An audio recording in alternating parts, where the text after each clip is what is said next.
안녕하십니까? 삶의 의미와 목적에 대해 깊이 고민하는 여러분과 함께 지혜를 나누는 시간입니다.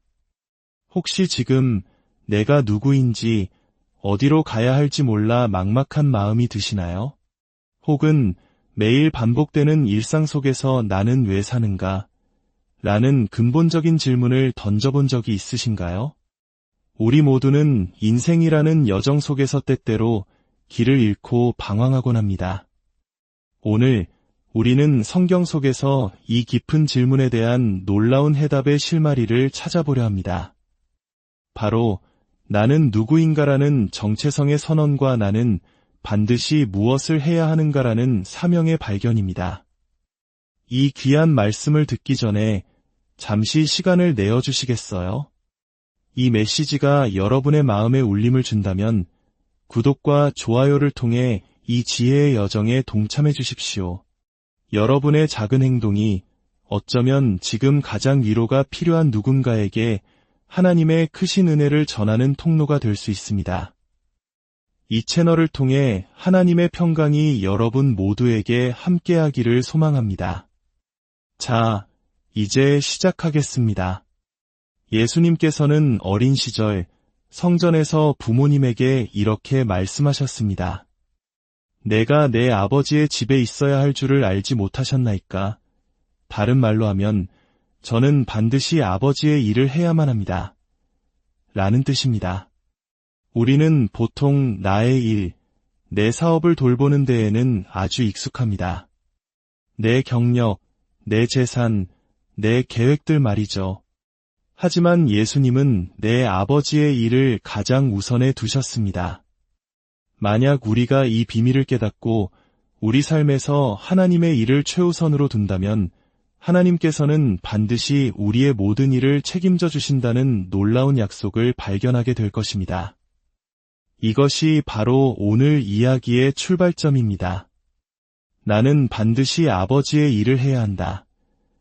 사도 바울은 고린도전서 15장에서 이렇게 고백합니다. 그러나 내가 나된 것은 하나님의 은혜로 된 것이니 참으로 강력한 구절입니다. 저 역시 때로는 두렵고 위축되는 상황에 놓일 때면 이 말씀을 조용히 읊조리곤 합니다. 하나님의 은혜로 지금의 내가 존재한다. 우리 인생은 종종 우리를 무력하게 만들고 스스로가 부족하고 자격 없다고 느끼게 하는 순간들로 가득 차 있습니다. 마치 한국이 전쟁의 폐허 속에서 아무것도 가진 것 없다고 느꼈던 60년대, 70년대의 그 막막함처럼 말입니다. 하지만 바로 그 순간 우리는 기억해야 합니다. 하나님의 은혜로 나는 지금의 나이다. 하나님께서 모세에게 나타나셨을 때 스스로를 이렇게 소개하셨습니다. 나는 스스로 있는 자이니라. 이 말씀은 하나님께서 자신의 존재에 대해 한치의 의심도 혼란도 없으시다는 선언입니다. 그리고 놀라운 사실은 우리가 하나님과 깊은 교제의 시간을 가질 때 하나님께서는 바로 우리 자신, 우리가 진정으로 누구인지를 보여주신다는 것입니다. 하나님과의 만남을 통해 당신은 깨닫게 될 것입니다. 당신은 그저 실패자나 패배자가 아닙니다. 당신은 과거의 실수나 상처로 규정되는 존재가 아닙니다. 세상이 당신에게 붙여준 꼬리표가 당신의 진짜 모습이 아닙니다. 하나님께서는 당신을 창조하셨을 때 품으셨던 원대한 계획과 당신의 진짜 모습을 알고 계십니다. 그리고 하나님과 함께하는 시간 속에서 당신은 그분으로부터 너는 이러이러한 존재다라는 나됨의 정체성을 선물 받게 됩니다. 이것이 바로 신앙의 첫 번째 계시, 정체성의 확립입니다. 하지만 여기서 멈추지 않습니다. 하나님께서는 우리에게 정체성, 즉 나됨과 더불어 그에 못지않게 중요한 두 번째 선물을 주십니다. 그것은 바로 나는 반드시 해야 한다는 사명입니다. 정체성은 우리의 존재를, 사명은 우리의 목적을 확립합니다. 나는 하나님의 자녀이므로 나는 반드시 이 일을 해야 한다. 이렇게 되는 것이죠.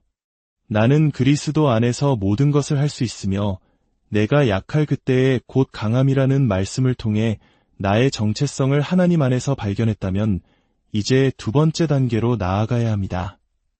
하나님께서 내 영혼에 심어주신 사명이 있기에 나는 반드시 이 길을 가야 한다. 요한복음 10장에서 예수님은 말씀하십니다. 나는 선한 목자라. 이것은 예수님의 정체성, 즉 나됨입니다. 그리고 이어서 말씀하십니다. 우리에 들지 아니한 다른 양들이 내게 있어 내가 인도하여야 할 터이니 그들도 내 음성을 듣고 한 무리가 되어 한 목자에게 있으리라. 이것이 바로 예수님의 사명, 반드시 해야 할 일입니다. 보이시나요? 라는 정체성이 나는 반드시 해야 한다는 사명으로 자연스럽게 이어집니다. 여러분 한 사람 모두가 교회에 꾸준히 나오고 스스로 성경을 펴서 읽기 시작한다면 하나님께서는 당신이 이 땅을 떠나기 전에 당신이 누구이며 당신이 반드시 해야 할 일이 무엇인지를 분명하게 알려주실 것입니다. 반드시 해야 한다는 이 사명감은 우리를 그저 존재하는 상태에서 행동하는 상태로 이끌어줍니다. 안일함에서 벗어나 무언가에 사로잡힌 사람으로 변화시킵니다. 나는 반드시 해야 해라고 말할 때 그것은 나 자신보다 더 위대한 어떤 힘에 붙들려 있음을 의미합니다. 하나님께서 우리 영혼 깊은 곳에 심어주신 이 사명은 우리를 잠식하기 시작합니다. 나는 그저 이 땅에서 먹고 마시고 청구서를 내기 위해 사는 존재가 아니다. 나는 목적을 가진 사람이다. 라고 외치게 만듭니다. 반드시 해야 한다는 것은 내 삶에서 하나님의 목적과 관련 없는 것들을 과감히 제거했음을 의미합니다. 더 이상 편리함이나 안락함을 따라 살지 않고 확신을 따라 사는 삶을 뜻합니다. 그렇기에 이 사명을 방해하는 것이라면 무엇이든 제거해야 합니다. 내 삶에는 하나님이 주신 사명 때문에 타협할 수 없는 절대적인 원칙들이 생겨납니다. 내 인생은 나 자신을 넘어선 더 큰 목적을 갖게 되는 것입니다. 우리의 삶에는 수많은 기회들이 찾아옵니다. 하지만 기회와 사명은 다릅니다. 만약 우리가 분별하지 못한다면 수많은 기회들을 쫓다가 인생의 귀한 시간을 낭비할 수 있습니다. 그러나 하나님께서 주시는 반드시 해야 할 사명은 다릅니다. 하나님께서는 말씀하십니다. 이것이 너를 향한 나의 계획이다. 여기에 집중하여라. 그러면 다른 모든 것들이 이로부터 파생될 것이다. 이 사명은 우리 삶에 놀라운 질서를 가져다 줍니다. 무엇이 중요하고 무엇이 덜 중요한지를 명확하게 구분하게 해줍니다. 사명을 발견하는 순간 이전에는 중요해 보였던 많은 것들이 그저 방해물에 불과했음을 깨닫게 됩니다. 나의 사명은 내가 어디에 돈을 써야 할지 알려줍니다. 나의 사명은 내가 무엇에 시간을 쏟아야 할지 알려줍니다. 나의 사명은 내 인생의 에너지를 어디에 사용해야 할지를 결정해줍니다. 민수기에서 발람은 말했습니다. 하나님께서 내 입에 주신 말씀을 내가 어찌 말하지 아니할 수 있으리이까. 욥은 오랜 침묵 끝에 입을 열며 말했습니다. 내가 입을 열어 대답하리라. 이처럼 반드시 해야 한다는 사명의 힘은 우리가 언제 침묵하고 언제 말해야 하는지를 결정하게 돕습니다. 예레미야 선지자는 하나님의 말씀을 전하지 않으려 했을 때 그 말씀이 마치 뼛속에 불이 붙는 것 같아서 견딜 수가 없었다고 고백했습니다. 포기하고 싶었지만 그의 안에 있던 반드시 전해야 한다는 사명이 그를 놓아주지 않았던 것입니다. 여러분, 혹시 여러분의 자녀들을 유심히 본 적이 있나요? 다른 일에는 조용하던 아이가 유독 어떤 주제에 대해서는 눈을 빛내며 열정적으로 이야기할 때가 있습니다. 그것이 바로 그 아이의 운명, 하나님께서 심어주신 사명의 단서일 수 있습니다. 또한 이 사명은 우리가 누구와 가까이 지내야 하는지를 결정하게 합니다. 누가복음 19장에서 예수님은 삭개오를 향해 말씀하셨습니다. 삭개오야, 속히 내려오라. 내가 오늘 내 집에 유하여야 하겠다. 반드시 내 집에 머물러야 한다고 말씀하신 것입니다. 우리 삶에 하나님의 사명이 주어지면 모든 사람이 나의 가장 가까운 친구가 될 수는 없다는 것을 깨닫게 됩니다. 이것은 우리가 더 우월하거나 잘나서가 아닙니다. 단지 나의 사명의 길에 함께 하도록 하나님께서 정해주신 사람들이 있다는 뜻입니다.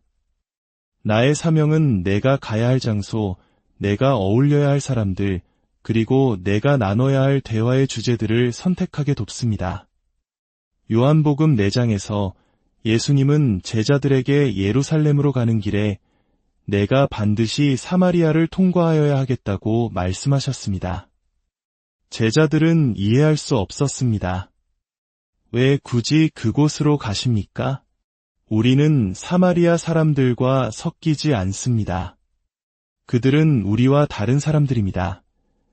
당시 유대인과 사마리아인 사이의 깊은 불신과 적대감은 마치 우리 역사 속에 지울 수 없는 상처나 갈등처럼 결코 넘을 수 없는 벽과 같았습니다.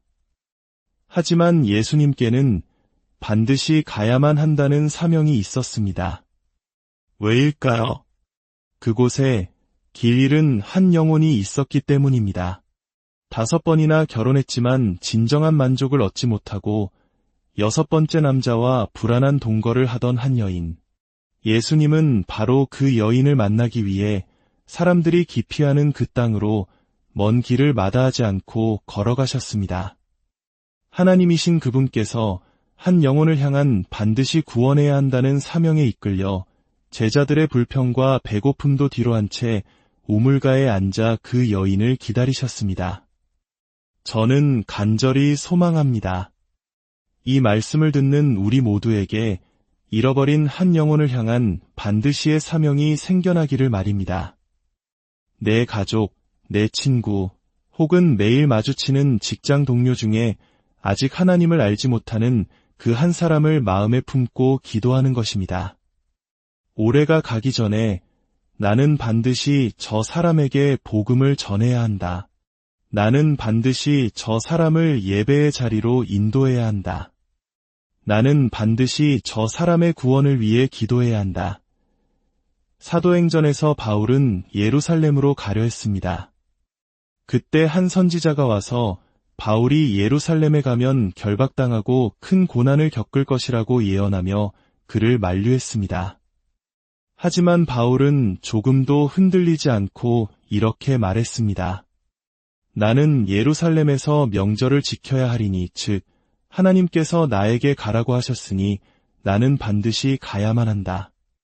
그곳에서 어떤 대가를 치르더라도 말이다. 사랑하는 여러분, 오늘 말씀을 마무리하며 당신에게 묻고 싶습니다. 하나님께서 당신에게 말씀하시는 당신의 나됨, 당신의 정체성은 무엇입니까? 그리고 그 정체성 위에서 하나님께서 당신의 마음에 심어주신 반드시 해야 할 일, 당신의 사명은 무엇입니까? 주님, 이 말씀을 듣는 모든 이들에게 찾아가 주시옵소서. 세상이 주는 정체성이 아니라 주님께서 주시는 나는 누구인지를 깊이 깨닫게 하옵소서. 그리고 그 견고한 정체성 위에서 우리가 반드시 해야 할 거룩한 사명을 발견하게 하옵소서. 그리하여 우리 각자의 삶이 더 이상 방황하지 않고 주님께서 주신 목적을 향해 힘차게 나아가는 복된 인생이 되게 하여 주시옵소서. 모든 분들의 삶에 하나님의 평강과 은혜가 가득하기를 예수님의 이름으로 축복하며 기도합니다.